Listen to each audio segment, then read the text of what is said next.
Davidson County Board of Commissioners call to order, and Commissioner Frantz will lead us in the invocation and the pledge.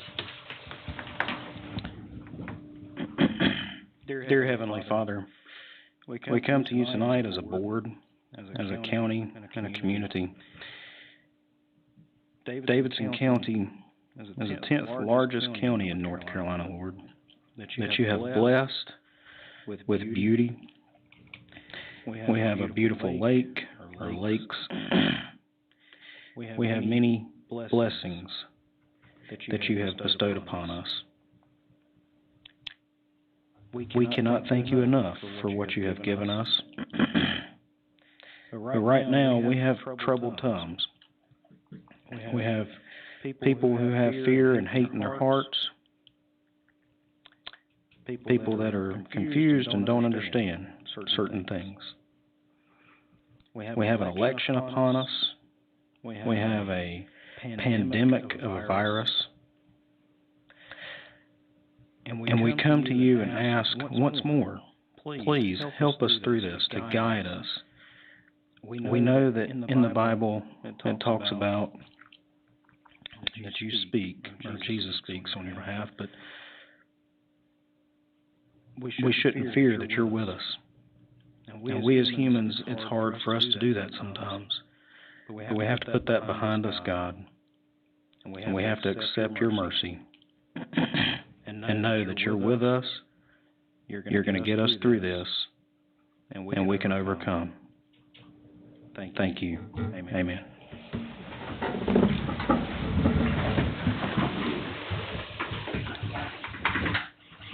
Pledge allegiance to the flag of the United States of America and to the republic for which it stands, one nation, under God, indivisible, with liberty and justice for all.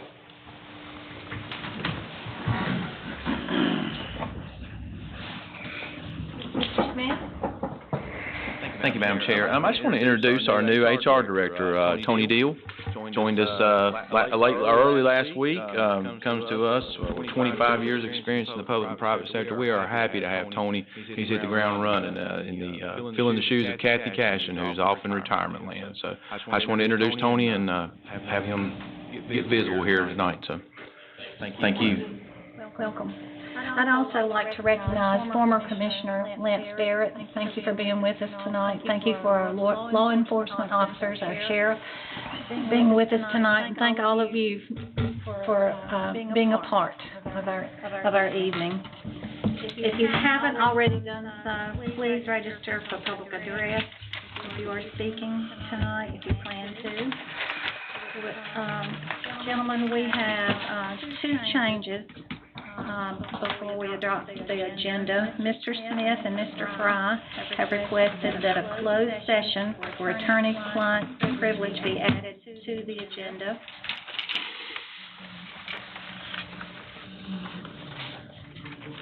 Also, we have an approval of temporary employment agreement for the inspections at Edgar be added to the consent agenda as agenda item 7T. And then we have a third one. Also, Mr. Smith has asked that agenda item 8C, Sheriff Office Reclass Dispatcher 1, Temporary to Full-Time Office Support 3, be pulled from the agenda.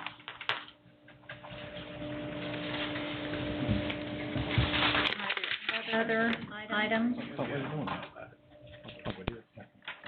Changes for the agenda? May I have a motion and a second to adopt the amended agenda? So moved. Okay. Second. We have a motion and a second. Please cast your vote. Who was the second? I believe it was Trull. Okay. Commissioner Trull.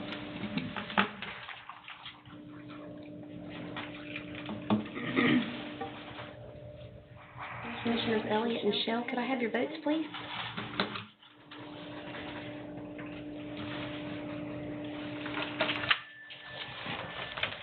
All of the votes are in. And that motion carries by a vote of 7-0. Item number 6 is public address. Pursuant to the board's rules of procedure, public address will last for 30 minutes. Those who have signed up to speak will speak first. Then, time permitting, the clerk will read public address comments that have come in via email, mail, or hand-delivered to the office, and these are in chronological order.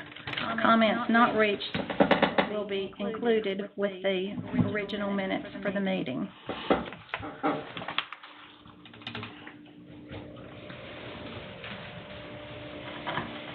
Thank you, Mr. Martin.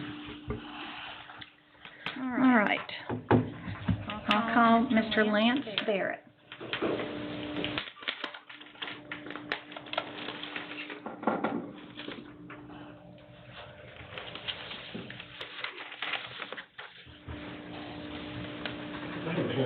Would you like to handle that, or do you want me to do it? I can hand it up.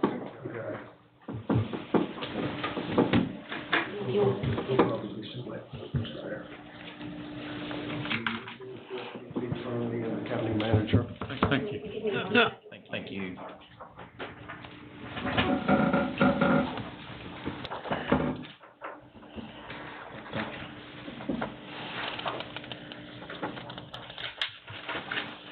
I'd like to thank everybody for letting us speak tonight. I'd like to thank the commissioners, county manager, county attorney, and county clerk. What I handed out is a list of all of the casualties from Davidson County in the Civil War. 485 young men lost their lives in the Civil War just from this county. There's the list. Mr. Crotts, you'll see that there's a Crotts on there. Madam Chairman, there's 3 Watfords and 4 Heggies, so it hits your family double. And Mr. Shell, your wife's family, there's a Craver on the list too. And as you go through that list, you'll see all of the family names from Davidson County today that walk our streets: Beck, Black, Bowers, Byerly, Carrick, Clodfelter, Conrad, Craven, Davis, DeLapp, Essick, Everhart, Farabee, Fischel, Frank, Fritz, Gallimore, Gobble, Grubb, Haynes, Hargrave, Hedgecock, Hedrick, Hepler, Holt, Hughes, Johnson, Canoy, Kennedy, Kepley, Kuntz, Lanier, Leonard, Livengood, McCrary, Michael, Miller, Motzinger, Myers, Nifong, Owens, Phelps, Pickett, Rickard, Secreest, Schoaf, Sink, Smith, Snyder, Sauer, Swicegood, Swing, Tysinger, Walser, Welburn, and Jans. And that's just some of them. But it represents everyone that still lives in our county today.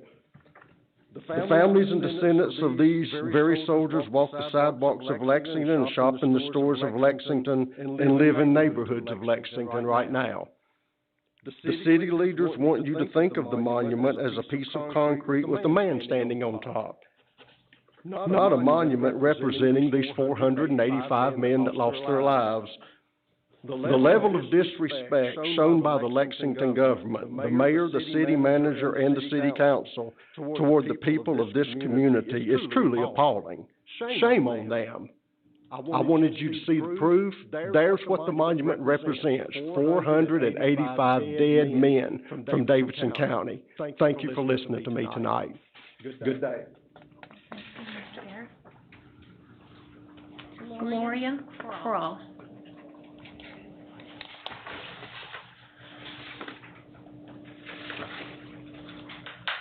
Hi, my name is Gloria Cross. I live at 363 William Bell Road here in Lexington. I'm a representative of the NAACP here in Davidson County. I'm a supporter of the Unity Group for Change. And I live in one of the 10 worst cities in North Carolina. And I know you must be proud of this because you're not trying to change it. And I'm sorry about those people that lost their lives in that war. But I just want to say that my people, being people here in Davidson County, helped build this county. Coming from out in Tyro area, come out near what they call Petersville area, off the Harrison Plantation. So we got roots here also. But I want you to know what that statue stands for. I'm here about this Confederate statue up on the square, which is really a visible symbol symbolizing racism in America. They were installed as a visible symbol of white supremacy and slavery. My question to you today is, after you, as white people, have controlled political life in this un-United States for over 400 years, I can only ask one question. How long? How long will you as white people realize you can't make our nation, much less the whole world, look like you? And you don't realize that some of us came out of the same pod. How long until you white people can once and for all get over this hell-conceived preoccupation with skin color? How long until white people get over demonic conviction that white skin do not make you superior? How long before you as white people get over your bitter resentment about being denoted to the status of equality with all non-white citizens? I heard someone in a prayer say this evening that some have fear and some have hate. I have no fear, but I hate the fact that I don't have the equality and the rights that some of you have. I must understand that we are all human. We are all God's children. So some of you sit back there and look superior to me or some of the other people here. But you say derogatory things on Facebook and behind our backs. How long before you get over the expectation 3 minutes that you should be at the head of the line merely because of your white skin? But let me say one thing. How long before we still start living out the true meaning of our creeds, both civil and religious, that all men are created equal, and that red, yellow, black, and white all are precious in God's sight? Thank you. Alan Suber. Good evening. Pastor Alan Suber, 5070 Salmon Drive, High Point. For 4 months now, our message has been the same, that equality for all races should be the main agenda for all counties and cities. The issues around race are unavoidable. Racism is not a fairy tale or the imagination, but it's something that is still real to several of the individuals that you see before you. The Confederate statue was, and still, does symbolize racism. But of course you know this. So what's the problem? Why haven't you heard us? Maybe it's because your skin complexion gives you the option to ignore it. Maybe it's because your history and heritage gives you the privilege to never know oppression. We know it all the well. Relocating the statue is not the same injustice as the suppression of black heritage. Just like all lives matter is not the same as Black Lives Matter. You can't generalize black suffering and injustice, especially when you have benefited from it. You say you are for the people. Who are the people you talking about? You say that you govern based on principles, love, liberty, and freedom, the American flag, the pledge that you did today. But who has rights to those principles? You say that you are God-fearing, but are you God-loving? Love is not just about what you say, but more so about what you do. Your faith and discipleship is based on what you do now. Anyone can quote scripture, just like anyone can pray a prayer, Commissioner Crops. Only a true follower of Christ hears and addresses the concerns of all. They put their actions where their mouth is.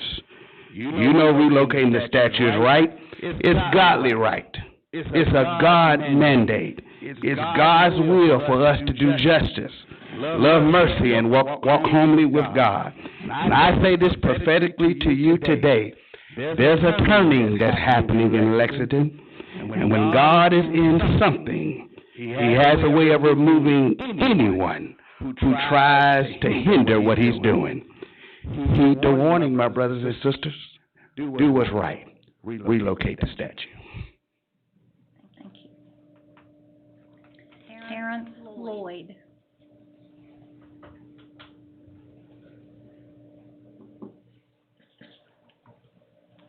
My name is Terrence Lloyd, 165 Link Circle, Lexington, North Carolina.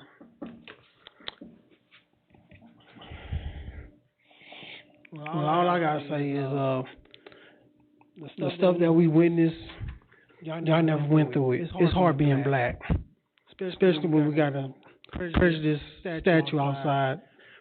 When they had Donald Trump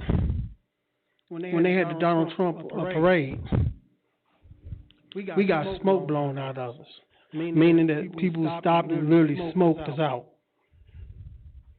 It's hard being black.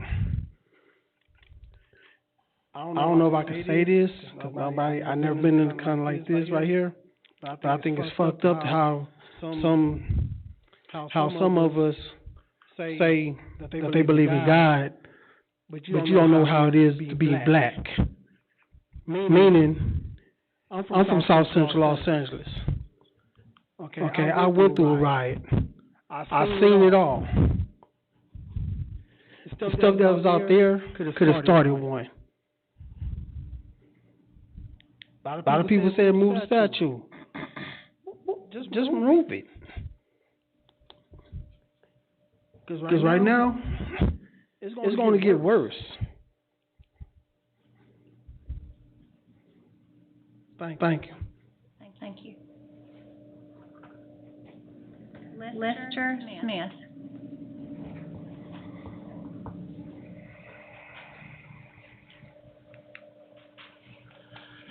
Councilman, indeed, thank you for this opportunity to be able to speak to you. And the gentleman that definitely went before us, and he read that list of names. I'm sure he didn't leave enough room to say about the 429 members of the county that owned slaves, and that there was 2,000 slaves. So next time I'll bring you those names, okay?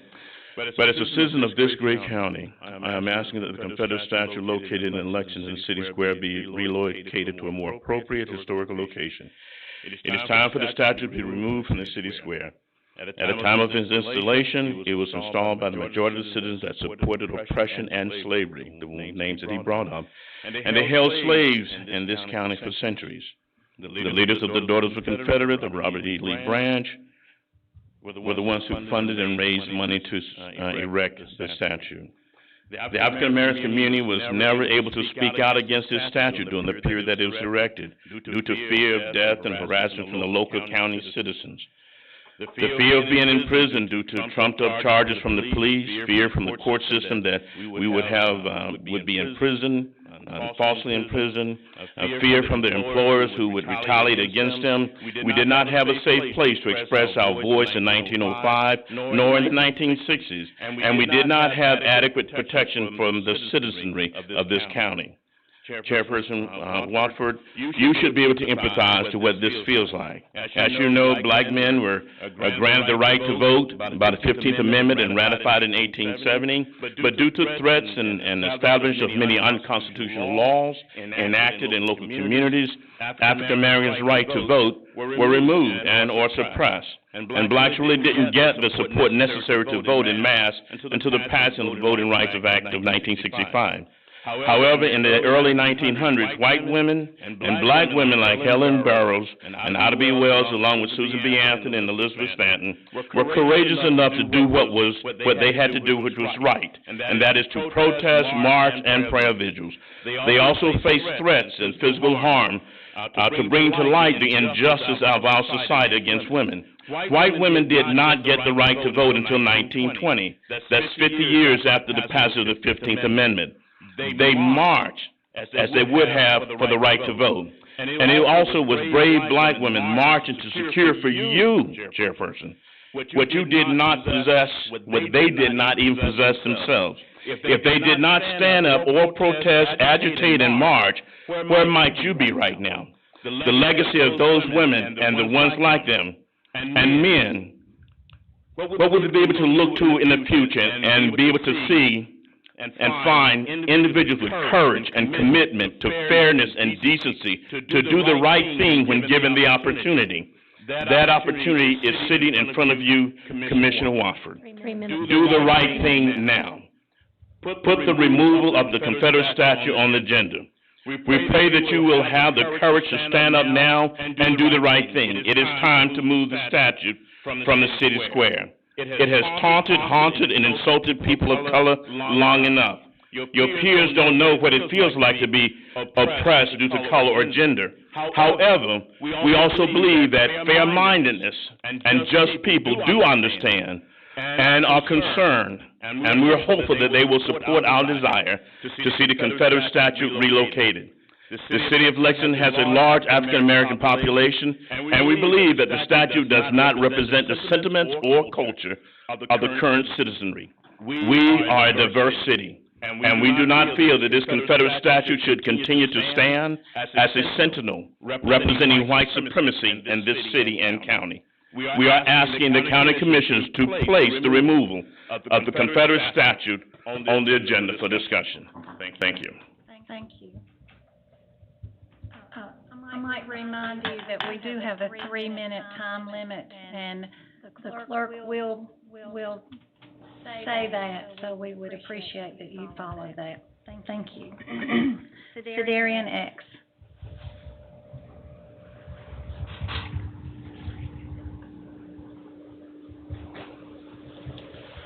Before I say anything right now, y'all are messing with the wrong generation. We know our rights, we know our history, and we know the history of Lexington, North Carolina. We know about the lynchings. We know that the barbecue festival is really not the barbecue festival. We know about our ancestors being sailed on the side of the courthouse. We know about the Underground Railroad that is beside the courthouse and leads all the way up there to the city hall. We know about that. But right now, what I want to say is that y'all is the prime example of white supremacy. Y'all is the prime example of the white power structure. That white man said that the statue represents 485 soldiers that died. Well, how about I say that that statue represents 465 years of black people being oppressed? General Robert E. Lee, y'all general, he was a racist. He had slave masters. He had slaves himself. He even worked with his father-in-law in his slave plantation, and his slave plantation had over 2,000 slaves, and he worked the slaves for 5 years. Robert E. Lee, he was a brutal slave master. He did not just say to whip the slave. He did not just say to lynch the slave. He said burn them too. So that's what y'all represent. That's what y'all want to be held up there in the faces of the oppressed people. Zach, I seen on Facebook the other day that you was having a comment with somebody on Facebook, and he said, "What in the Martin Luther Coon?" And you did not check him for saying coon. You did not check him for saying coon. He must have said something that you been wanting to say this whole entire time, or you probably been saying it behind closed doors. But before I sit down, I want to say that none of us up here is coons. All right? I'm not a coon. You want to know who I am? I'm going to tell you who I am. I am the original man. I am the father of all art, math, and science, and all civilization. And all people comes from me. I know that don't be laughing. I am a king. I am a descendant of King Tut, all 4 Ramesses. I am a descendant of great people. I am the offspring of Malcolm X, Huey P. Newton, Bobby Seale, H. Rap Brown, and Nat Turner. Black Power. Thank you. Rhonda Duncan?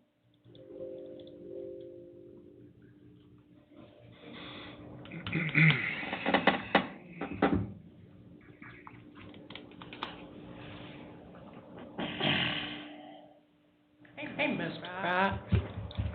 I love all of me. I just want to get that out of the way with your little cow joke that you had going on. Real mature. My issue with the statue is it does promote white supremacy. That's a good example right there. He does nothing but poke fun at everybody. He thinks he has that right. He thinks that seat gives him that right. See, you work for us. That's what you need to understand. You don't just work for one side. You work for every citizen in this county. So you need to be careful.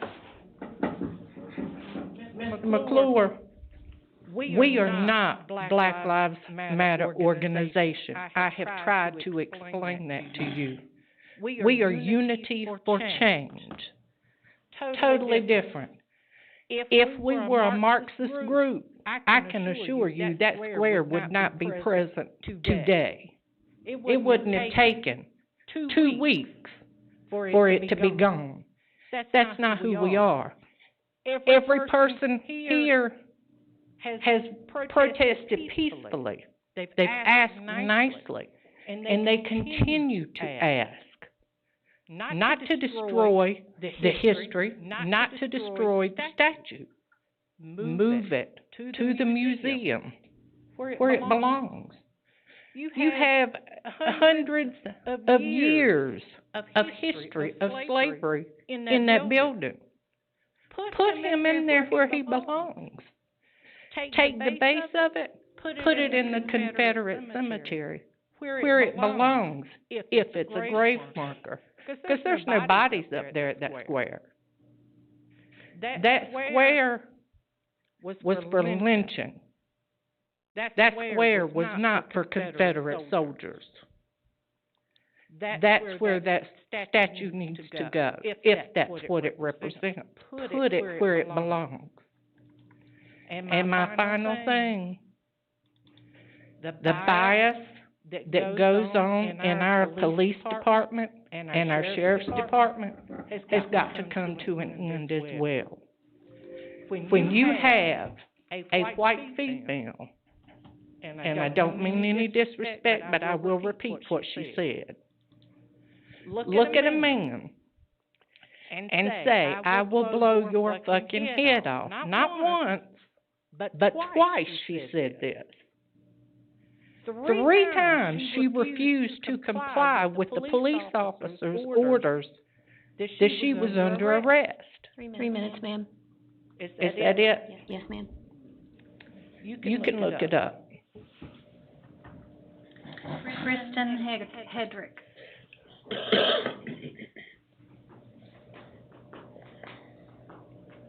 Hello.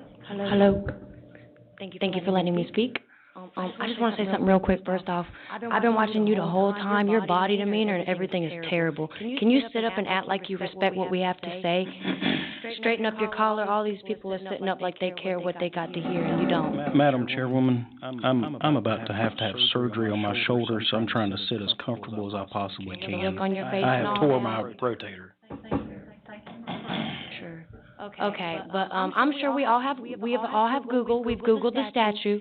You've seen the Klans member gather around them for their rallies and their ceremonies. We know this. This is old knowledge. You know what's right. You know what's wrong. When you lay your head down on the pillow at night and you think about what you hear during the days and the things that you do, the way you place your votes and things, you know what's right. And you know what's wrong. To that list, the men that he listed, they died for what they died for, and they died with their sins as well. That's their sins. Make sure yours are right. Don't die with theirs. Die with your own. Make sure yours is right. Do right, make the right choices, please. And the famous words of Mama Boone, I might have white privilege, but I will use my white privilege to fight for Black power. 24/7, 365. Thank you. Timothy Fuller. How y'all doing? Just coming to these meetings. Sir, could you remove the mask? I can't understand. No, I can't. I can't understand you. Can you hear me now? I can hear you. Can you hear me now? I'm not taking off my mask. Can you hear me now? I can hear you, but I cannot discern. I'm not going to take off my mask. Can you listen to me, please? Okay, all right, sir. Thank you. He has a hearing problem, he's just asking. No, I'm not taking off my mask. I ain't trying to get no COVID. Okay? So I got to take care of me, just like you got to take care of yourself, too. Sir, I lost a hearing in Vietnam. It's okay then. You do what you want. I can't understand. It seems like you're here. It seems like you hear me right now. I just hear your voice. Can I talk now? Lift that up so you don't have to bend down. Okay.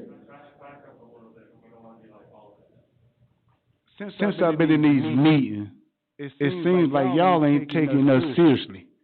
You laughing. And you gonna sit up here and try to pray over us.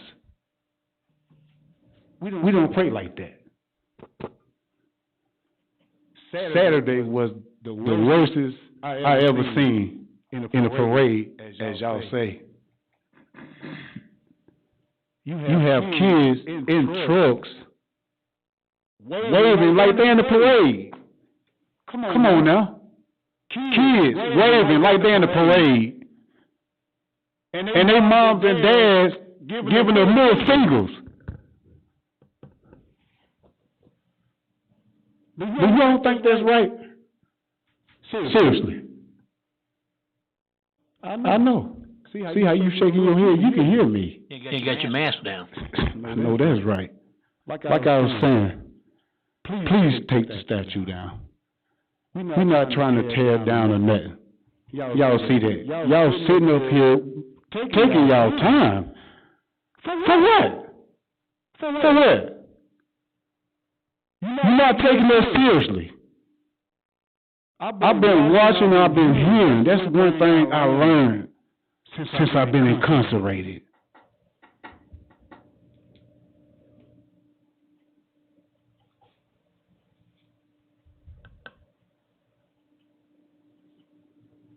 But I'm telling you right now, we're not going nowhere until it's down.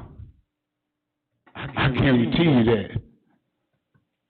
Black Lives Matter for life. Thank you, sir. Rosa Terry.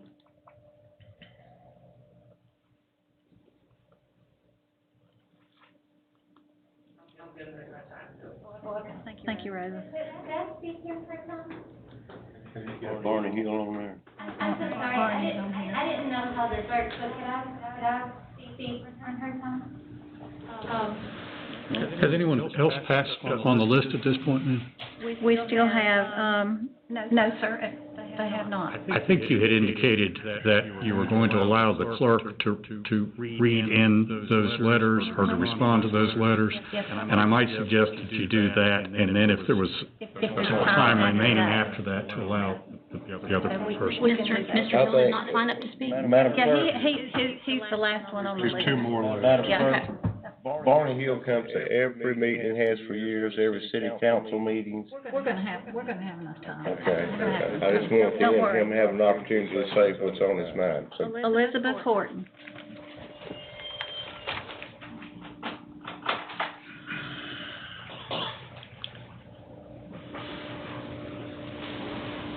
Hi, my name is Elizabeth Horton, and I live at 303 Overbrook Drive here in Lexington, and I serve a church uptown. And I have two children that are in the city schools, 5th and 7th grade.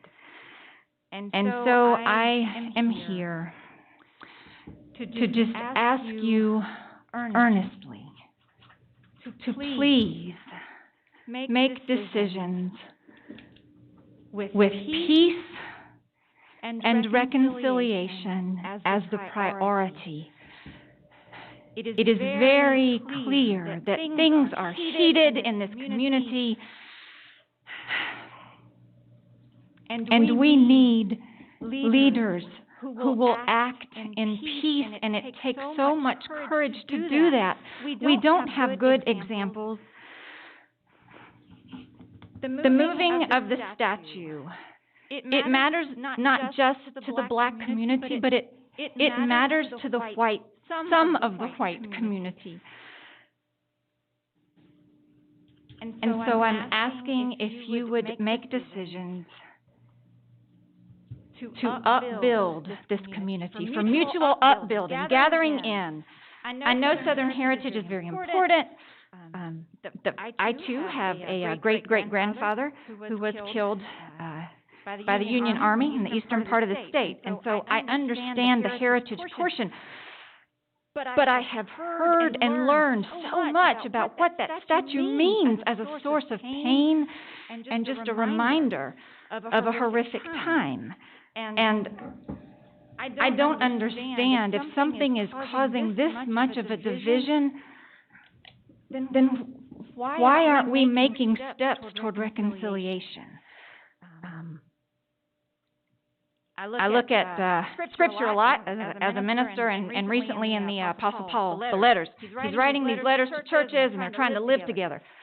Different ethnicities, different traditions, and basically throughout those letters, if you're doing something that is offensive to your brother or sister, stop doing it, even if you believe that it's right.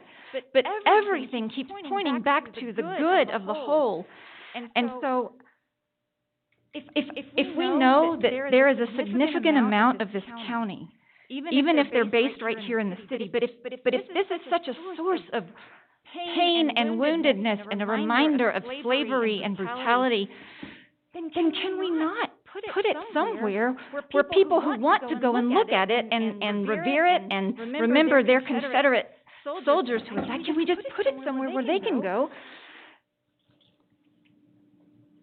so that these over here don't have to look at it? 3 minutes, Ms. Horton. Okay. With kids, we're trying to learn how to conflict resolution, and it's hard. Every leader in the world today feels like they're just kind of digging in their heels, and so it's hard. And so I'm asking on behalf of our children and our young people, we need our public servants. We need you, please, to show us what it looks like, to reconcile. Please. Thank you. Thank you. Mr. Hill? Madam, Mr. Hill's the last one on the list. We're 3 minutes over. Okay.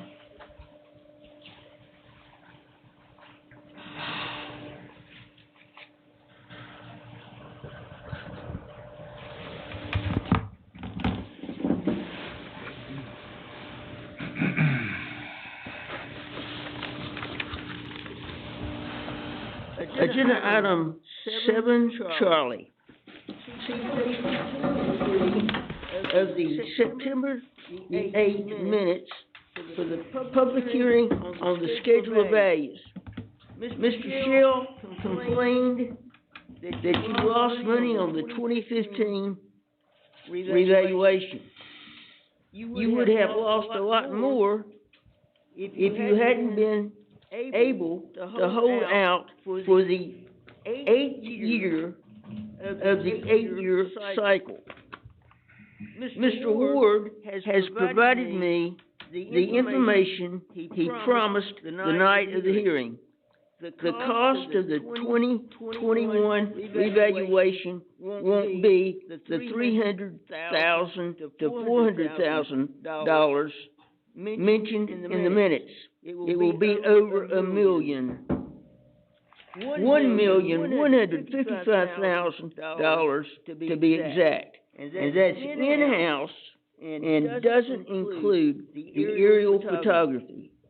Agenda item 8, Charlie.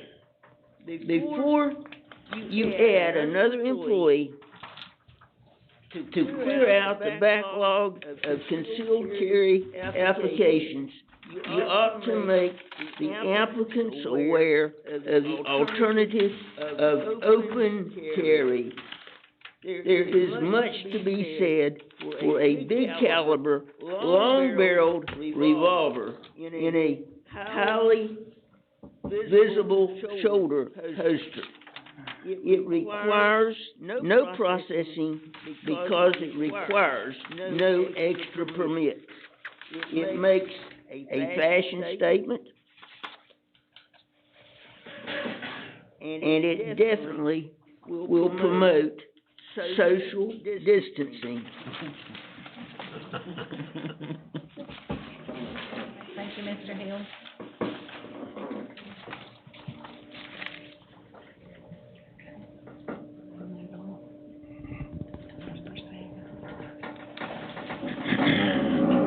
Okay, is our time up? Madam Chair, yes, we've been 35 minutes. Okay, thank you. All right, item number 7, items for decision and consent. Are there any items to remove from the consent agenda for discussion? Hearing none, may I have a motion and a second to approve the consent agenda? Madam Chairman, motion to approve the consent. I have a motion and a second. Please cast your vote.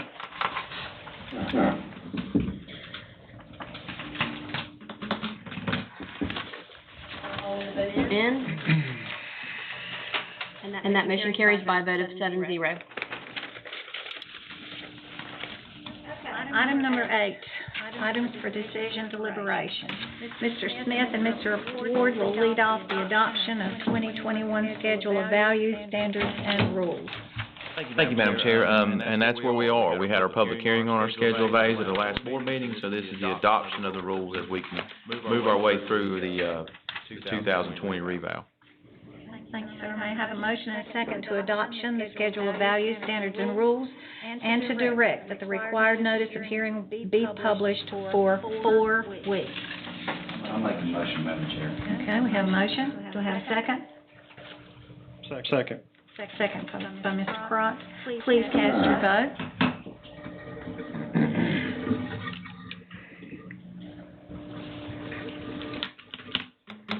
All of the votes are in.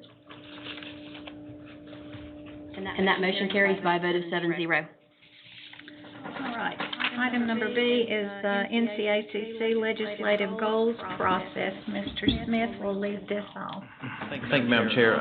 We are due to submit our goals to the NCACC for their biennium. I believe it's 2022, Madam Clerk. Is that correct? Yes, sir. You've got attached 6 goals. We have sequestered those goals from the county departments. You've got 6, one from DSS related to lowering the financial responsibility for Medicaid areas or cap it. You got library to continue to restore the recurring funds for the NC Kids digital grants. Senior services, you've got to maintain or increase funding for HCCBG programs, maintain funding for the senior centers, and then continue to provide funding for Project CARE. You've also got transportation funding, which is restore the road funding. Remember, those got eliminated as part of the budget for the governor this year because they were using the CRF funds. You've got 911, which is recognize those folks as public safety personnel. And the last one's Madam Clerk's probably got more detail on than I do, where for the folks to not have to run the ads in the newspaper. An ongoing one, and I asked the association during a conference a couple of weeks ago, and they told us to continue to push it. Those are all the ones we have. We're ready to submit. If the board's okay with those, we will move forward. Motion and a second. Madam Chair? Yes, sir. I'm not sure if this is the proper place, so you straighten me out if it's not. But with regards to the 911 telecommunicators, I think in addition to approving this list of legislative goals, that we need to do a resolution to our local legislators in support of them noticing that the 911 telecommunicators are public safety, because that opens them up for more opportunities as far as funding that's out there. I didn't know that they weren't until I read this. Can that be in the form of a motion, including that? We could do that. Oh, you want me to do it now? Yeah. Okay, I move that we do that. Okay. And, Debbie, can you get it drafted up and send it at the next agenda? If that's I can do that, okay. Debbie. One other quick caveat to that, as I just kind of perused through it one last time, and Jason, correct me if I'm wrong, I'm pretty sure part of this was hinged on the notion, that remember there was a conversation about giving hazard pay early on that CRF money, and they kind of got wrote out of it initially. Well, I believe the feds have changed their mind on that and have said now that they recognize them as public safety personnel. So that's part of what was written in there. I don't think it was all of it, but a resolution wouldn't hurt, and it's, So we need to do it statewide. Yeah, As far right. as the legislative goals that's been presented, and also from this board, I think. It's, so that, in the form of a motion, if everybody understands. You need to have the resolution, excuse me, you need to have the resolution separate from the legislative goals. Yeah, I agree, I agree. So, Yeah. separate from the Back legislative on, goals. like, October 13th for approval? Yes. Yes, let's do that, okay? Commissioner Elliott, did you have something else you'd like to add? That's good. I'd like to thank Joel for putting the form together and everything. I think he's done a tremendous job, and, that's it. That's my second. So we're voting on the motion now, We're correct? voting on the motion to approve the legislative The le- goals yeah. first. And I've taken direction that the resolution needs to be put on the 13th. Later, Yes. yeah. Okay. And I think you're gonna approve, or make the motion, and Chris will second it. Yes, I'd sir. like to third that one. I like that one. Yeah, that's a good one. So I have a motion and a second to approve the legislative goals. So move. Please cast your vote. Ready. All of the votes are in. And that motion carries by a vote of 7-0. We're ready for a closed session because the reclassification was removed from the agenda. So may I have a motion and a second to go into attorney-client? What we're gonna do, here's the motion for Steve. Oh, Steve, yeah, we need to do that first, okay? The motion I just to took put the that- resolution on for next agenda, I you took need that as to. direction to put it on. Okay, Good with so that. it's Okay. on, So we're good. Okay. So may I have a motion and a second to go into attorney-client closed session regarding the lawsuit with the city of Lexington and the Robert E. Lee chapter of the Daughters of the Confederacy? So move. Okay, let's do a verbal vote. Second? You have a second? I second. And we have a second? May I have a verbal vote? Everybody, I think we have that.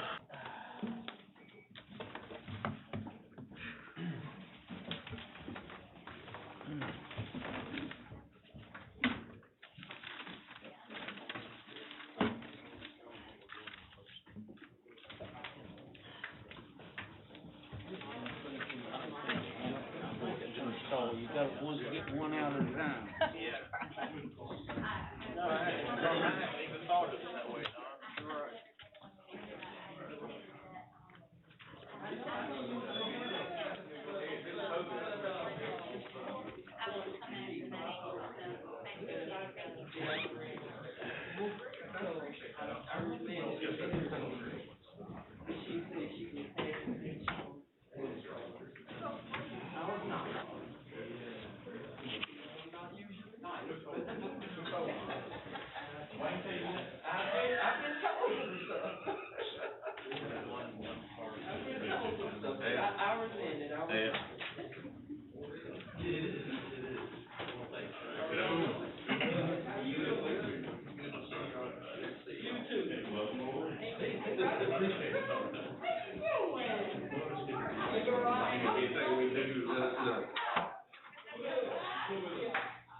We have part of that, even the driver's PDX system is still in play.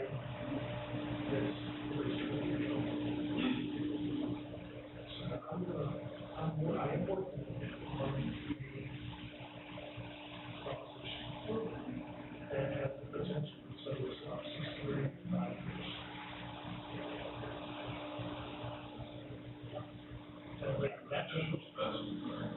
That's what I'm working on right now. I'm actually trying to get, because we replace all our phones, I'm trying to get that rolled into the first year cost. Roll it into a monthly cost to lessen that first time, that first initial purchase.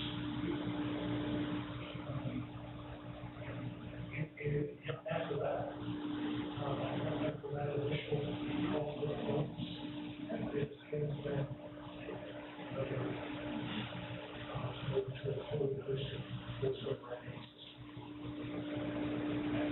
Curious to see how much.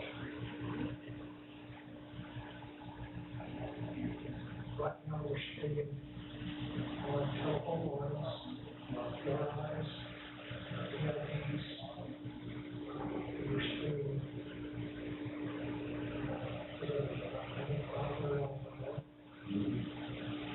not counting the support that we still have to carry for the ones that are purchased.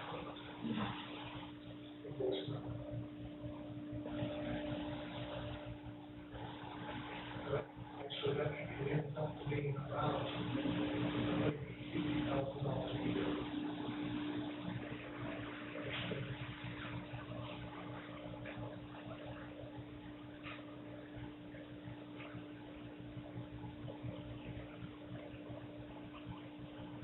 What is the emphasis of the fair? I'm thinking that I will definitely have something very important.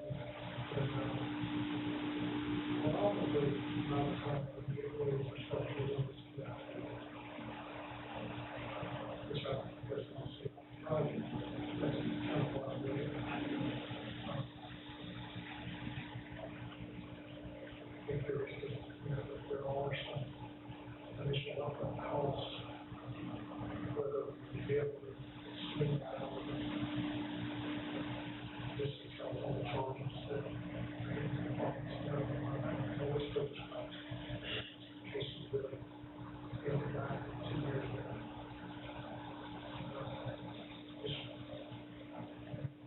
I'm working on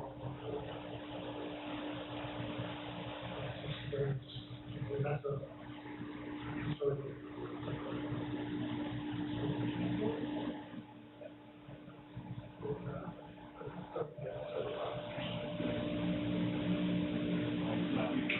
We switched over, but I don't know how it works budget-wise on Outland, but we switched to the Greensboro Blue, and it saved money, saved a lot of money. Switched over to that, almost 2007. And it was, I don't remember what their price is, but it was somewhere. I mean, it's just kind of, yeah, it was. Cisco is like proprietary, very proprietary. Yeah, Cisco is definitely what we have on our lab. But it's somewhere, your voicemail, your email, all that stuff. Which I got spoiled with that. That was pretty nice to have. So wherever you're at, what am I talking about?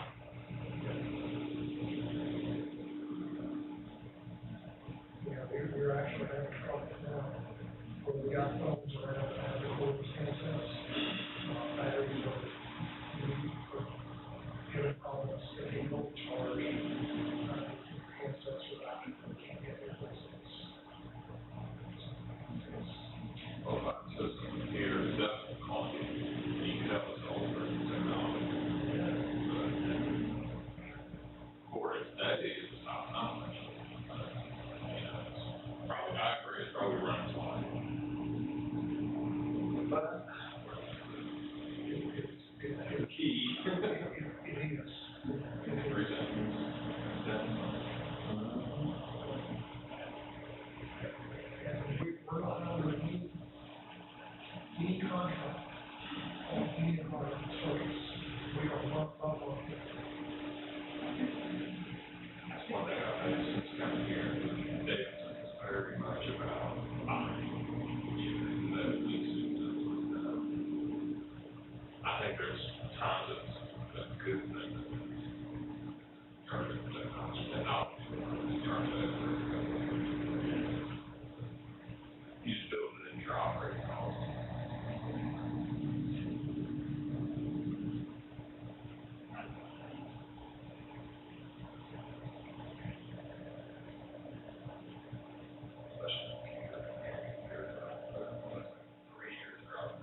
Whereas I still do things the old fashioned way, because that's what I'm still. I know how to do it, I know how to do some pivot. Not like you know. You don't want to live very hard.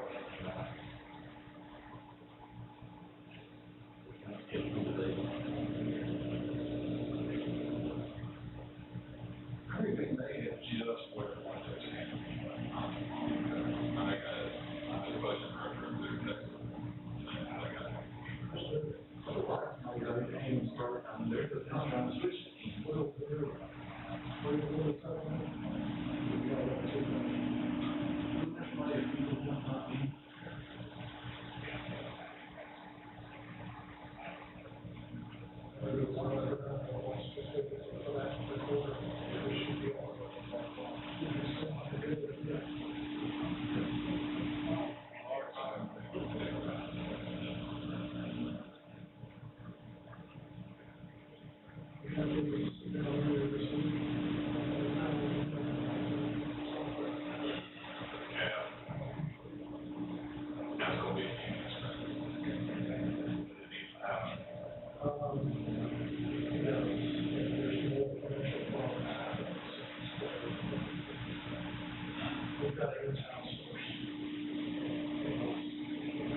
We've got another one of you.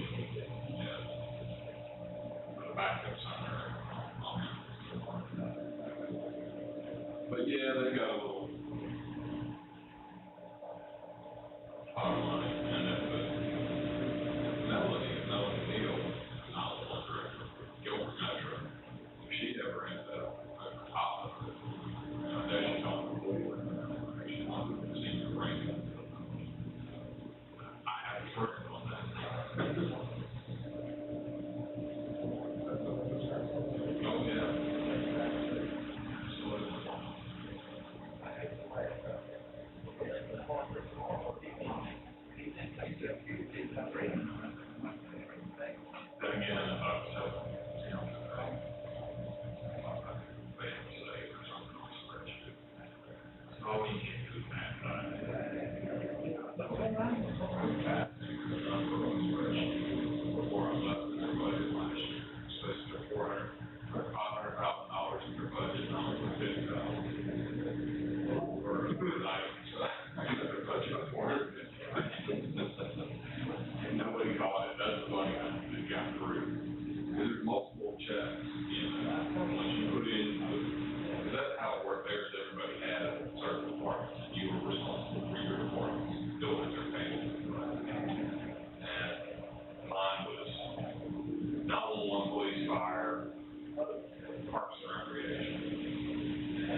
got that right, that's fine. They sent, Jason, she named it. That was, she had called me one day, it was right at the beginning of the pandemic, she wanted to tell me about that, and she wanted to know where did she take money from the police department. I said, good luck. There is nowhere, I ran all the time.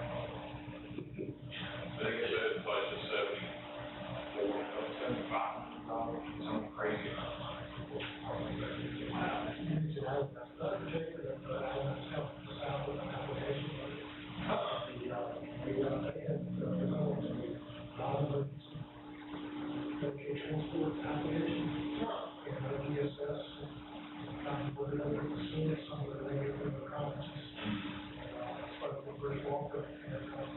Bruce real well.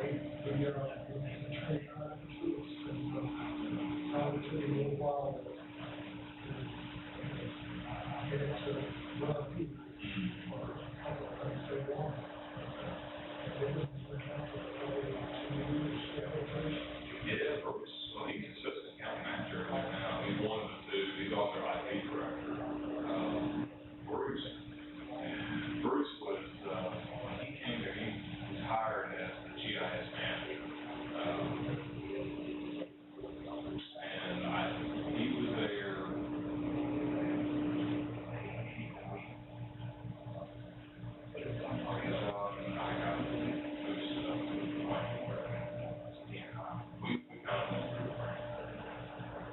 Bruce is a guy who just talked about Bruce is very burned out. Because I wish I could get I can only imagine how hard that party runs. I think it's hard to that's a lot of work. They work in like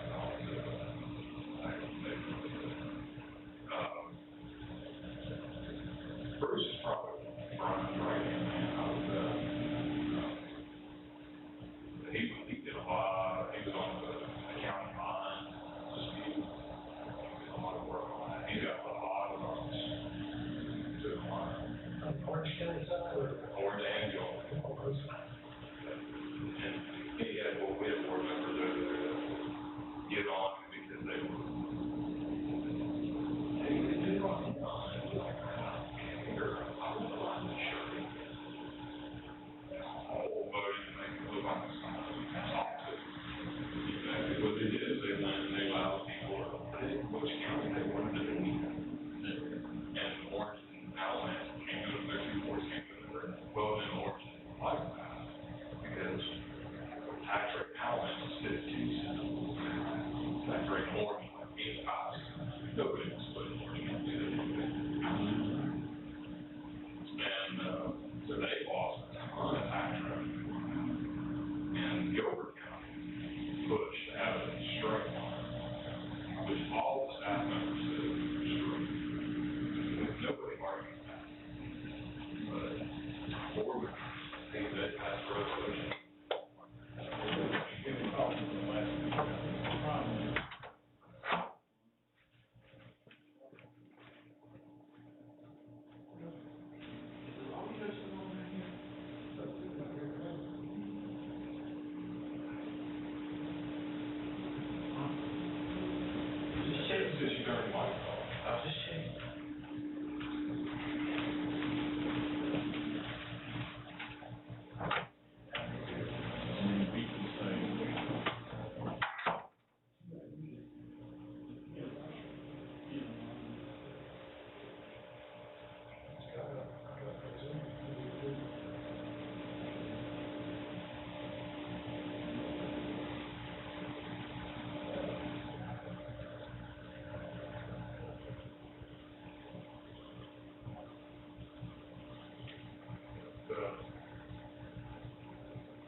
Yeah, there's some story behind that. I don't know. He didn't have an economics call. But I don't know. I think it's mental work thing.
Motion to return.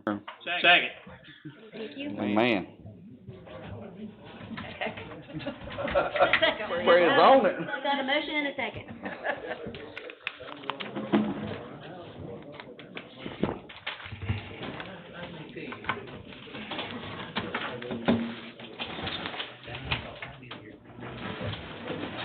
Well, Could have picked a y'all have smaller made my bag. birthday nice by letting me out at 7:30. Today, Is today your birthday? Yes, today is the chair's birthday. Oh, happy birthday. I did not know that. Sing happy No, not a birthday. day over 40. Thank you. Not a day Okay, over no, 29. 29, yeah, that sounds better, I'm sorry. We just celebrated a colleague of mine's birthday today, she turned 50, so it's just 5 perfect 10s, is what it is. Motion in a second to, To return. yep. Been praying for you every night. Well, thank you. Every night. We're waiting on that old slack attorney in there. Motion to go back into open session. We got a motion and a second. Ladies and gentlemen, welcome to the court. Chuck Fry. In closed session, the board considered one matter under attorney-client privilege, as was addressed in your earlier statement. The board gave counsel direction for further negotiation, and thank you. Thank you, sir. Motion to adjourn. Second. All in favor?